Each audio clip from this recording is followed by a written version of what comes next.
What is up, guys? This is Linthio coming at you with the first deck profile of Satellarknight on my channel.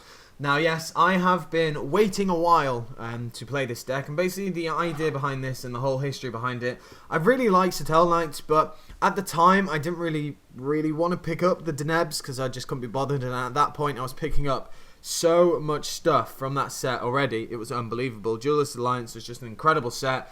I picked up so much, and I was like, Satellarknights can wait. And then the Denebs went up to a crazy amount, and I was just like, oh my god, fine, I just won't play it. But I managed to get my hands on everything pretty easily, which worked out quite nicely. So, without further ado, we'll go straight into the deck profile. So, to start us off with, we have the 3 Deneb. This is a standard. You play this, you have to, because it's a Satellarknight deck. If you don't, then you're playing it wrong, basically. Then, to carry on the Satellarknights, we have the 3 Altair. This is one of your main cards. This is what you'll most likely be searching mainly off your Deneb, because it's just so good. It just does standard rank 4 plays straight away. Even though they can't attack due to its effect, it doesn't really matter. The next one is 2 Vega, or Vega as this one's called, because it's German. This is one of the main cards that you will be kind of going off on your combos with, because it combos nicely with Altair, and then you get out the Deneb that's probably in your grave. That's not Deneb, but that is. So Vega's good. It just clogs at 3 for me. I really don't like it at 3. 2 was really nice, so that's where I've kept it. Then we have 2 Unk, or Unkala, or whatever the hell you want to call it. But this is here because it's, you know, a foolish. If you can't do the whole Deneb first turn play, then this is just as good, because it means you can set up your graveyard and go from there.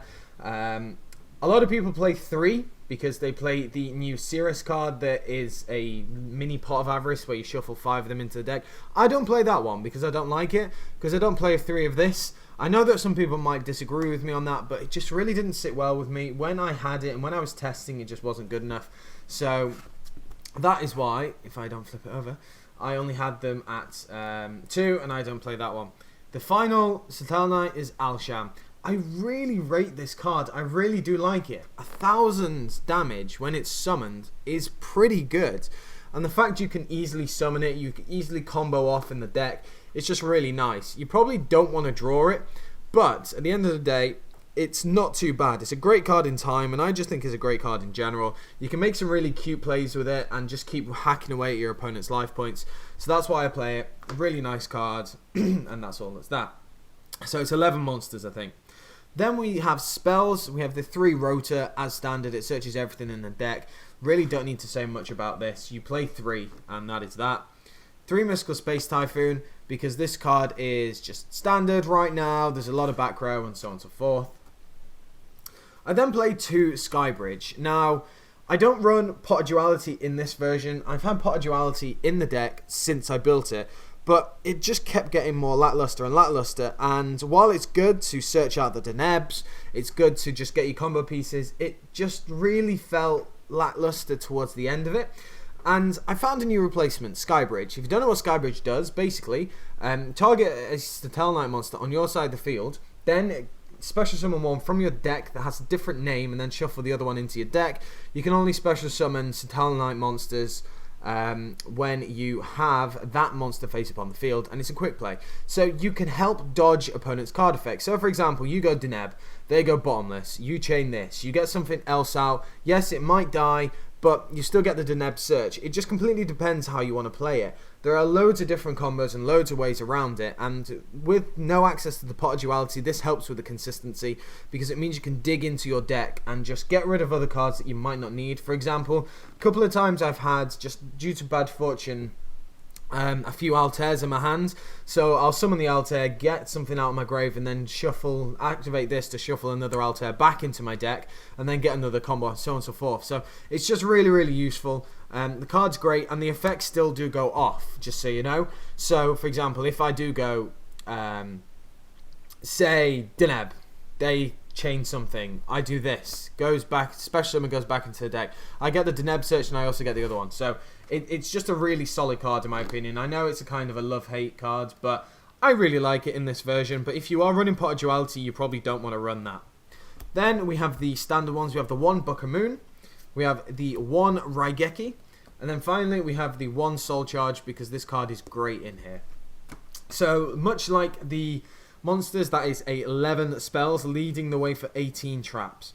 So to start it off, we have the 3 Satellarknight Alpha. This card is just incredible. I really, really rate it. Really think it's absolutely incredible. And you run it at 3. It just breaks games. It really does. And I really, really rate the card. As soon as I saw that, I was like, wow, I want to play Satellarknights. Then we have the 3 Call the Haunted. A lot of people are running kind of 2 of this and 2 of the Oasis card. That's fine, it's completely down to them, but I just prefer this one because with Trigger, it allows you to bounce this back. With Oasis, you can't bounce it back because the reasoning is, obviously if I Call the Haunted, NXC, Call the Haunted stays. With Oasis, when the card just vanishes, it goes as well. So that's why I prefer Call the Haunted. And you run it at 3 because there's just so much stuff you can get back.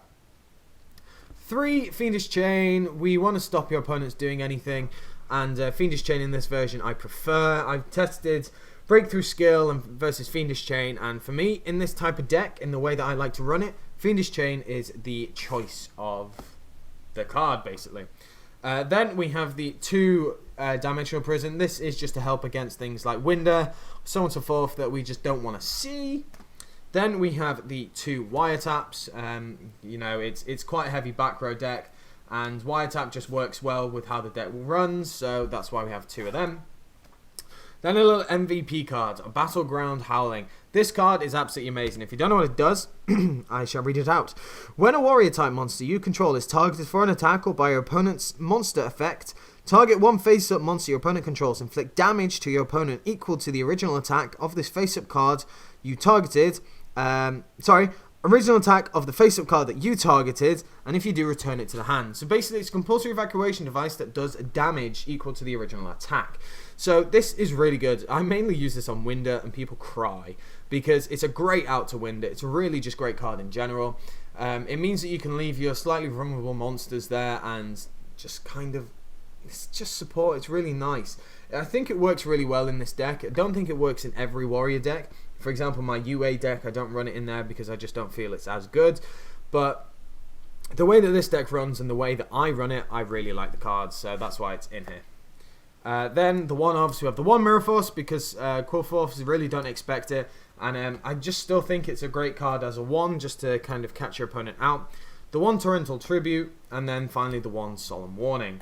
So going into the extra deck, this is where the money is made. We have 2 Satellarknight Trigger. This card is so good. Being able to bounce everything on the field, some people might say it's a negative thing. It's really not. Especially when you have Fiendish Chains on your side of the field that have dud targets. When you have Call the Haunted that are just sat there, it's just good. And then not only that, you can pitch a card out of your opponent's hand and also special one from the grave when it goes to the grave. So the card overall is just a very solid card, and as soon as I saw this I was like, yeah, definitely playing Satellarknights. 1 Deltaros, this is here because it's still a good card, but it's not as good as some other ones you can go into. I did have it at 2, I had the ratio of 2 and 2, and it's been like that ever since, but in more testing, I've found more useful cards to put in, and Deltaros was the one that I unfortunately had to cut down to 1. Then, standard 1 Exeter Knight, the 1 Gandiva. This is a warrior deck, so this is really useful cards, good against shadows or even the mirror or anything like that. The 1 Silent Honor Arc, the 1 number 50 Black Ship of Khorne, the 1 Constellar Omega. Shut up, I know it's not ulti. 2 Castel, and the reason why we have 2 is just because it's just a better card in my opinion than some others. This was the 1 card that I had to cut for Deltaros, and Deltaros is at 1 now because this has gone up to 2. So Castel is just a great card in my opinion. It really just removes problems on the board, and it's really accessible because you can just go Altair into something into this. I know that this can't attack due to Altair's restriction, but at the end of the day it doesn't matter. You're getting rid of one of their big boss monsters. The 1 Kango, the 1 Cowboy, the 1 Dweller, because, you know, Dweller's just good. The 1 Ragnar Zero, really good card currently, just good against things like Quillforce and Burning Abyss because of Dante, so on and so forth.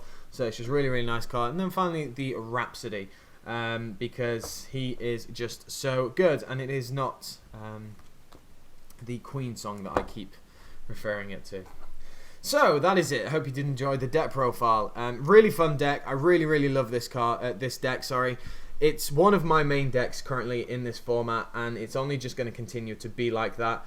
So yeah, that is it. I hope you did enjoy the deck profile. You'll be seeing more of these in the future. So let me know down in the comment section below how you think. Like, comment, subscribe, and I should catch you guys later.